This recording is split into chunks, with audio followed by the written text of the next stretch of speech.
Ladies and gentlemen, this is the Sig Sauer Cross in 308. Roll that intro.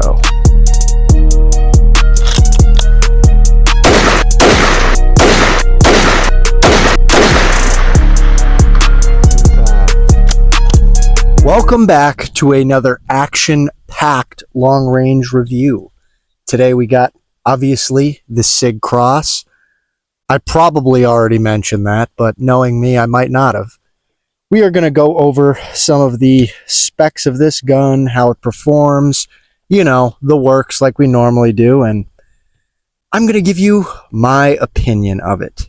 So let's get to it. So the Sig Cross is sort of a hybrid long-range tactical hunting rifle.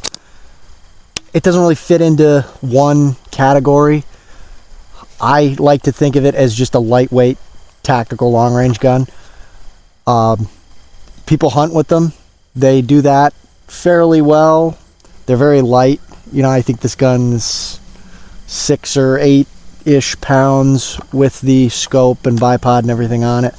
So definitely not a heavy gun.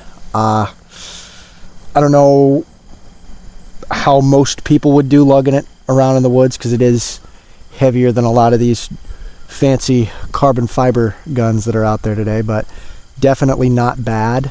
Other than that, let's get into some of the specs. So starting from the muzzle on back, up in the front here we have a Silencer Co.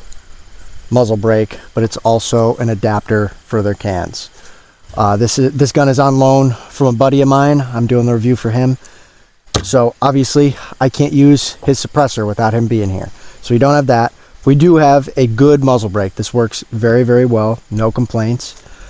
Moving on from there, we have an MDT bipod. It's an Atlas style carbon fiber bipod. I'm not sure the name of this particular one. I know they have the nicer ones out there now, the Skypod and whatnot. This is not that. I actually think I prefer this to some of the fancier ones because I like the simplicity of it. Not a big competition guy, so I prefer something simple. This is great, lightweight, I like it. It is sitting on an MDT Arca rail. I like Arca rails. They have their upsides and downsides. The downside is these attachments always backing out on you. I would recommend some Loctite on there if you're going to do it, because this has backed out on me a couple times, and it does happen to my buddy frequently. He mentioned that. I mean, the Arca rail's nice. It gives you a nice flat surface. If you're shooting off any kind of barricade, what have you, you can lay the gun flat. You don't have to worry about the gun tipping side to side on you.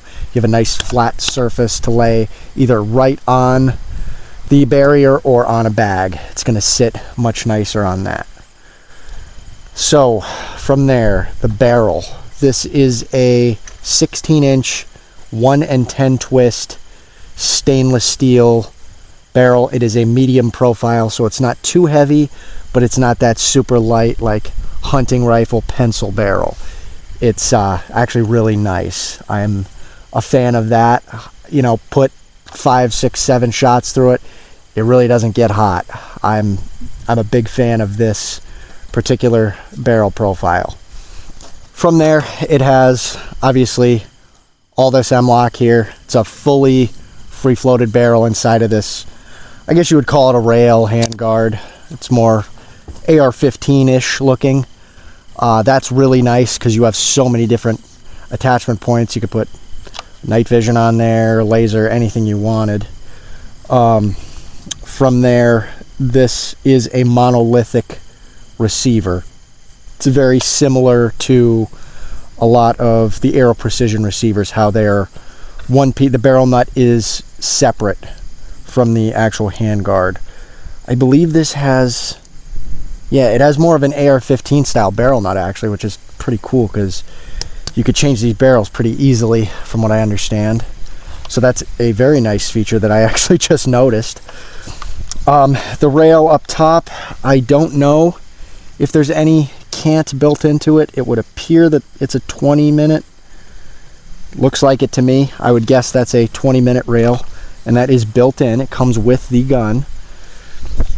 Obviously it takes AICS mags, any AR-15 grip. This is just a Sig grip. You do have a folding stock in the back here that has adjustable length of pull, adjustable comb, and also the butt pad itself is adjustable back and forth, and I believe side to side. So that is a feature that I really like. It does have AR style controls. You have the AR style safety here. The bolt is very smooth and very nice. I am a big fan of that. Very simple to use. The trigger is the next thing that I will get into here.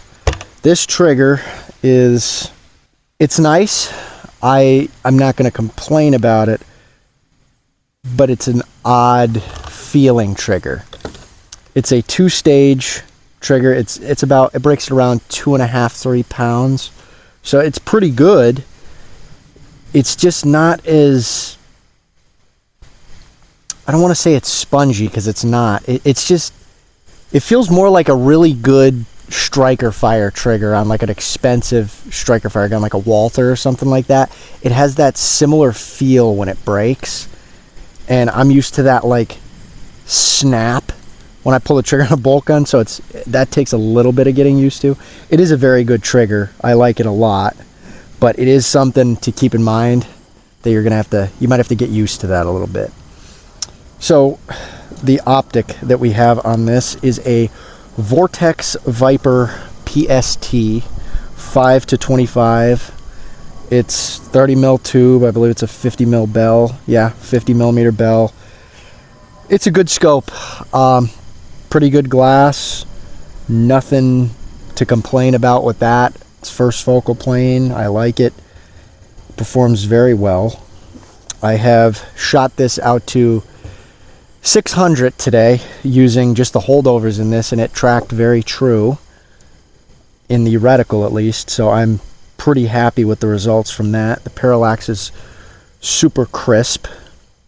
I did have a little bit of an issue when I got out to 6. It was tough to figure out the hold on this because I am not used to shooting a 16-inch 308 gun, so it's actually a little bit less of a holdover than I thought it was. It was like 4.3 mils at 600 there, and I mean, I'm shooting a very small target up there. It's an 8-inch plate, so if you hit that, you know it's pretty much on, and it did it.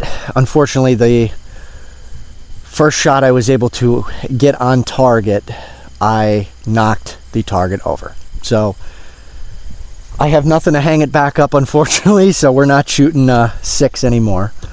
But let us get into the shooting portion now of this. We're going to group it at 100 yards and then do some distance here. So hang in there, we'll get to it. All right, so now we are going to shoot a group here at 100 yards. See how she does. I did fire one little spotter round down there to see if I was close, and I did get pretty close, but without further ado, let's do it. And we'll send one more just to make it 5, because I already have one down there. We pulled that one. So let's go take a look. So as you guys saw on video, I did fire one spotter round before I started shooting. They all went pretty much in the same spot as that first spotter round. I fired 3 on top of it, and then one more for good measure, and it did throw that one. I know I didn't pull it, so just something to keep in mind with barrel profiles that are a little bit lighter. You are going to start to throw shots once you get into a little bit higher round count. The barrel is not even hot to the touch. It's very cool, and just having that little bit of heat in the rifling through that last shot there. But overall, I can't complain about that performance. I do have to bump it over a little bit here. Obviously, I'll make some adjustments, but very, very pleased with that accuracy. All right, I have the GoPro set up out there at 400 yards. I am going to take a couple shots on each target. You could see both of them in the footage. So let's do it.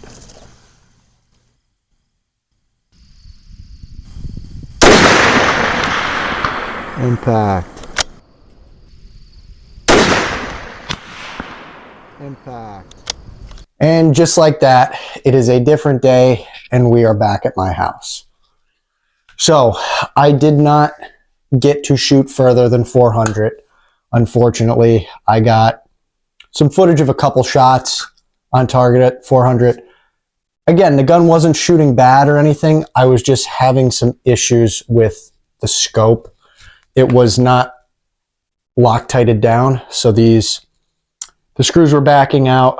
I took it home, torqued everything down, got everything set up. I fired some confirmation groups at 100 yards just to make sure. And I mean, the rifle does well. On average, it groups an inch or a little bit better. Sometimes I get really tight groups like you saw in the video. I know that one had one flyer, but really not bad performance, especially out of something with this type of barrel profile that weighs this much. It's such a light gun that I think if it didn't have this brake on it, most people wouldn't be able to shoot it well. 308, you know, it's not the heaviest hitting cartridge. It doesn't kick a ton, but it kicks enough to take you off target.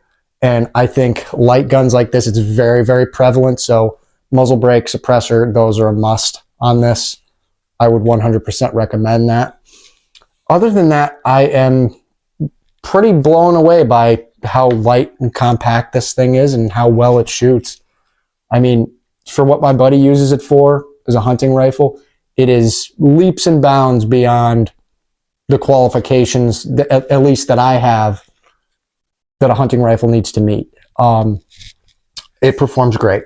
I don't know how many times I could say it performs great. It just does. Again, it's a bolt gun. There's nothing fancy going on. It just works. And this configuration is super nice.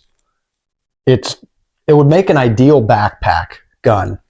Like folding this stock, sticking it down in a bag, lugging it around if you're hunting, you know, big game out west or something, even elk, moose. I don't know if I'd take a moose with this, not enough velocity, but nonetheless, it's a perfect little backpacking rifle. Compact, light, mag fed, really not much more to say about it. I'd recommend one. I mean, price is a little salty. They're up there. I mean, this setup you're looking at, you know, probably closer to $3,000 for everything, which again, for what you're getting isn't terrible, but there's cheaper options out there, definitely. Other than that, guys, I recommend them. I'd check them out. Sometimes they go on sale. You could pick them up pretty cheap. But yeah, great rifle. 100% recommend it. And yet again, that is going to do it for this one, guys. Thank each and every single one of you so much for watching. I appreciate all of you. Remember to like, comment, and subscribe. Helps me out, helps the algorithm, helps us to keep doing this, as I say in every video. I really enjoy doing this. I have some really good reviews coming up. Optics, rifles, pistols, possibly. Going to be working with a couple companies in the near future, so stay tuned. You can follow me on Instagram at jimmyboy_tactical for updates and just little range stuff that you don't get to see on the channel very often. So give me a follow on there. Again, thanks for watching, and we will see you in the next video.